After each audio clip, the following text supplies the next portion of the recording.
I'm just waiting for this to turn back on again. Jennifer Cunningham. She is going to talk through, I gave her the topic of party in the dark. Kind of feels a little bit weird, like maybe you're partying in your underwear or something. I don't know. But listen, you could be partying in your underwear because you're going to party in the dark at home, right? Nobody would know. I mean, you guys all saw my meme one day where I just said, like, today I'm just going to wear my underwear and a crown, right? Sometimes that's just all that you need in life is your underwear and a crown, right? So Jennifer Cunningham is going to talk to you. Can you find her for me? Do you got her ready to go? Okay, perfect.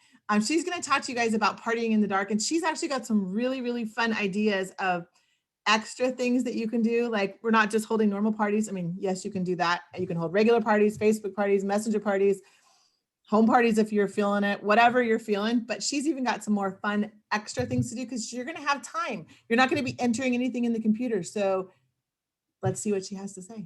Jennifer, where are you? There she is. Okay. Hi. And my bright pink wall. This was my daughter's room, so that's why it's bright pink. It's not my office. And if you hear banging in the background, my husband is framing upstairs, so I'm sorry about that. I was going to talk about a few things. I've been calling it partying during blackout because partying in the dark just sounds weird.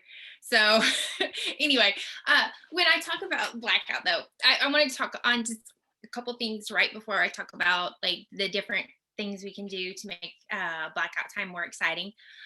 When I think blackout, I always think back to like when I was a kid, we lived in Tornado Alley is what it's called. So it was like the normal thing to have tornadoes come through all the time, right?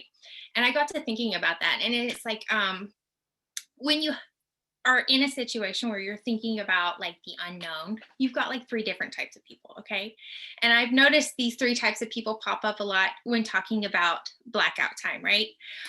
So your three types of people, you've got like my mom, who whenever we had, like a tornado watch, she would get all freaked out, right? And she would get real scared, and she wanted everybody else to be that way too. It's like, I'm freaked out, y'all need to be too. What is wrong with you? You're not worried enough. And then on the other end of the spectrum, there would be 7-year-old me who's like, we're going to see funnel clouds. This is the most exciting time of the year. I'm so excited, and I'm just like, let's make some popcorn and watch the funnel clouds because this is exciting. And that's freaking out my mom even more. In the middle, you've got my dad, who's like calm, collected. And he's like, we're going to be fine. We're going to do what we need to do. We're going to get this done. It's going to be fine. Stop worrying. Stop freaking out over here. Stop being all excited over here because you're freaking out your mom. Just calm down and let's get things done. When we're going into something that we're, maybe you're a little worried about blackout time or whatever. If you're excited like 7-year-old me, I love you. That's wonderful. I'm glad. You don't have to be all excited about it, but let's not be all scared and trying to scare other people about it either. What we need to try to be is more the calm, collected person, okay? Who's like, I'm going to do things and I'm going to get things done. And I'm going to take this time and I'm still going to do what I need to do. And when this is over, I've still done what I've needed to do. I've still got things done, right? So I wanted to say a couple of things about maybe to ease a couple of fears that we had, and then also talk about things we can do to be productive during this time, okay? First of all, I know some people were worried about invoicing. I'm not worried about that at all, really, guys. When I do a manual party, I don't invoice until I have a certain day where I do invoicing, okay? So I'm not worried about invoicing during blackout. I'm just going to collect orders. I'll invoice them at the end. If you need an invoice during blackout, Heidi had, I think it was a Google document on how, to do the taxes and everything. So it's not that really that big of a deal. Okay. So don't worry about that. If you've never done manual orders before, like Kirsten mentioned, the Google form, it's really easy to do a Google form. Okay.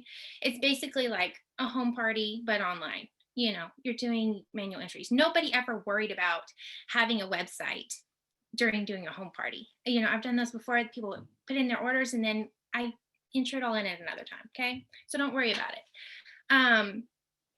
Those of us who have done manual parties forever, we're like, we got this. It's no thing, right?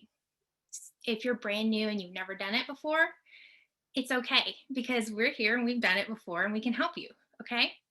So some things that we can do during blackout time. Um, I don't know about y'all in the north, but I know down here in the south, people are gathering again. They've been for a while. We can actually do home parties here if we want to. So if you're at a place where you can do a home party, Taylor, as soon as I start, she comes in. She's got her big headphones on, so she can't hear a thing because she's been up there with her dad nailing stuff and everything. But anyway, if you're in a place where you can gather, you can do a home party. You could do that and you collect your orders. You enter them in once the system's back up again. If you're not in an area where you can gather, you can actually do a yard party where you space everybody out, and it's like a home party, but it's outside. If maybe you're at a place where the weather's not so great, another idea that I thought was actually really good was check with like your local churches and stuff, because a lot of them, pretty much every church has, the kitchen stuff is terrible, and a lot of them collect like for like I know our church does like a missionary thing where they have like a store basically, and it's all free stuff for missionaries. When they come back home, they can go pick out like sheets and stuff for their home and all these different things that that they need that they don't have because they just came back. And my thought was, do a home party, but do it in a church. You can spread people out, and the host rewards can go to, restocking the kitchen. They can go to, like the missionary ministry, whatever, And if you talk to people like that and tell them what you're thinking as far as the host rewards and stuff, they're usually not going to tell you no, because they're going to be excited and they're going to want to help. And I will tell you, if you are talking to people about home party, yard party, or a party for like a ministry or something like that, ask them in person. Get out your best puppy dog eyes and ask them in person, because it's really hard to say no to somebody in person, especially when they're like, would you please maybe do a Tupperware party for me? It's really hard to tell people no in person, okay? So, and also, guys, ask family members too, because I mean, like, your mom is probably not going to tell you no to a party. So you can do stuff like that, and that's where you're collecting orders anyway. You're going to be doing it like that anyway if you're doing a home party or a yard party or something like that. So it's not really that different. You just save those orders until it's back up again, and then boom, you put them in, right? Um, Same thing like with recruiting too. I mean, I know some people were thinking, oh, we can't recruit during this time. Yes, you can. You collect their information. You could even do a launch party for them and collect orders. And then boom, as soon as the site's back up, you've got a recruit and orders for your recruit. If we all did that and put in new recruits with orders, like immediately, we would kind of probably blow their minds a little bit. Like, what were they doing during blackout? We were doing things, right? And of course, we can do online parties. You can always do online parties, guys. For the longest time, all my parties were manual entry orders. And so you can still be doing the online orders. And if you've got the Google form, it's so much easier. It's just so much easier. And I think sometimes if we've never done something before, we blow it up around our mind if it's something scary, but it's really not. Okay. There are vendor events opening back up. I know some states they aren't. Here they are. You could be doing some things like that. Catalog parties. I don't usually recommend catalog parties, but I mean, go send people some catalogs and tell them to come back to you with some orders. Give them some kind of little prize for however many orders they come back with you. And you have orders that you can enter into the system. If you don't have order forms, that's fine. Go. I think Kirsten said we have some that we can print out and stuff. So it's not that big of a deal. I've had people write down orders on just like random things like napkins and stuff and hand them to me. And it worked. We did it. One more thing I was going to tell you. Oh yes, something that you can do, whether you have booked parties or not. And this is something you can add on no matter what you have going on right now, because it's going to be crazy, super easy because I've done all the work for you. You can do a mystery house party. And I am going to be posting an event for you guys to follow.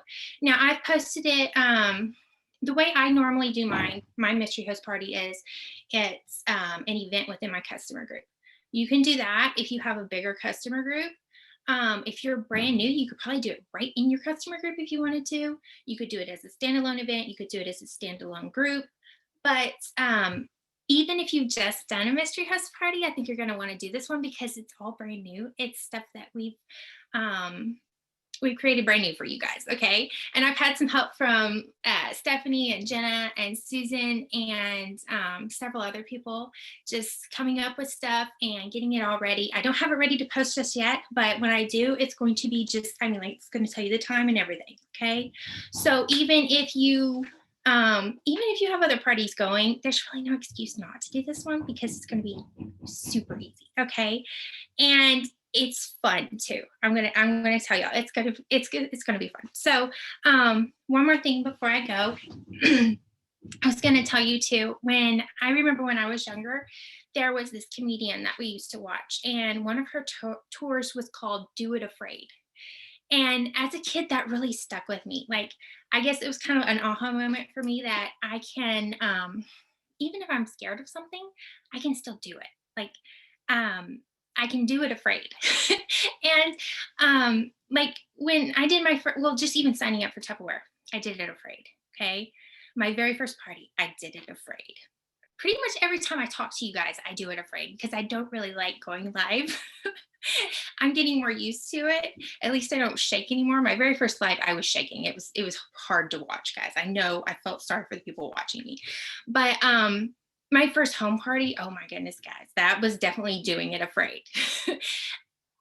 When you do something afraid, when you do it for the first time and you do it afraid, slowly after a while, you're not afraid of it anymore. And you don't have to conquer everything at once. But if you do one thing at a time and do it afraid, then you get used to it. You learn how to do it. You're no longer afraid of it. And then you can try on the next thing and then the next thing. And then the next thing you know, you're training on it, right? So I was going to tell you guys, I would encourage you to do all the parties and all the things. Those of you who maybe you're a little bit scared, and maybe you're like, I haven't planned to do anything. Well, you still have time to go book parties. But I am going to tell you, I would like to ask you to do at least two things. And these are two things I think every single one of us can do no matter how much we have booked or haven't booked. Okay. And these two things are, first, follow the mystery host party because, like I said, you can add that on to whatever you're doing. You can still do that one. It's going to be super easy. If you don't have time to post an event, you can make it into a standalone group and do it that way. But it's going to be easy, okay? So you can do that one. The other thing I would like you to do is I would like you to think of something that Tupperware related that scares you. It could be recruiting. It could be booking parties during the blackout. It could be going live or doing a home party if you're in a place where you can, pick out one thing that scares you and do it afraid. Just go ahead and do it. Even though you might be scared to do it, just go ahead and do it and try it. And you don't have to do them all at once. Make a list of what is the most scary to me right now. Is it recruiting? Is it talking to somebody about booking parties? Maybe I'm new and I haven't done a party before. Maybe that's what's scary to me. Pick that one thing and do it. Okay. And then I would encourage you to message your director and tell her, hey, this is the one thing that I'm really scared of doing. And I'm going to focus on that during blackout and I'm going to conquer it during blackout. And that's going to be my goal. I'm going to do it afraid. I'm just going to do it. And what you'll find out is at the end, you're not afraid and you've conquered something and you've done something and you've grown and you're going to come out of blackout being all excited. Maybe even being like the 7-year-old me who's like all excited about seeing funnel clouds. You're going to come out of it being all excited. You're not going to come out of it being scared or being like, oh, I wish I had done something because Kirsten just posted that she's giving this thing away and dang it, I wanted it. You're going to have prepared. You're going to have done something. Okay. So I think that was everything I was going to talk on. That was everything that was in my notes. So, but like I said, yeah, two things. follow the mystery host party and pick out one thing that you're scared of. And I know that we all have it. We all do. I do. Um, every single person here has something that they're scared of, that we can, something else that we can conquer and go further and come out on the end of this being even stronger and better than we were before. So I think that was everything. Hopefully I covered everything you wanted covered. You I did did great. Thank you so much. You guys all told Jennifer, thank you. She's a great trainer. You guys, I have to just say, like, I'm going to say this really quick. Like, thank you to all the trainers. You guys all want to give them a big cheer today. You guys have had fantastic trainers. We have the best trainers in the United. I mean, there's a reason that we're number one. Like, there's a lot of pieces to that puzzle, and we have some. You guys have some pretty amazing trainers, amazing leaders, amazing trainers, amazing all the things. And you got to see just a little bit of it. We have more. I just had only 2 hours today, and it blew. I don't know about you guys, but it blew by for me. It was very fast, which is great. That means there was lots of fun, exciting things to learn. Hopefully, you guys all learned a lot today as well. Like, these were important topics as we move forward. We're kind of in a pivotal space as far as team and life goes, and I just want really you guys to kind of get your head around it. But what's cool about all of the training is that even though we're in a pivotal space, there's still so much of it is relevant any time of year, like how to have $1,000 party, how to do, like how to part. So maybe you're not partying in the dark later. She's still just giving you a whole bunch of more party examples and things that you can use anytime. So like, so like, I guess I'm just saying that like, it's relevant now, especially, but it's relevant all the time. So this is good, right? Okay, so let me just really quickly stop this really quick.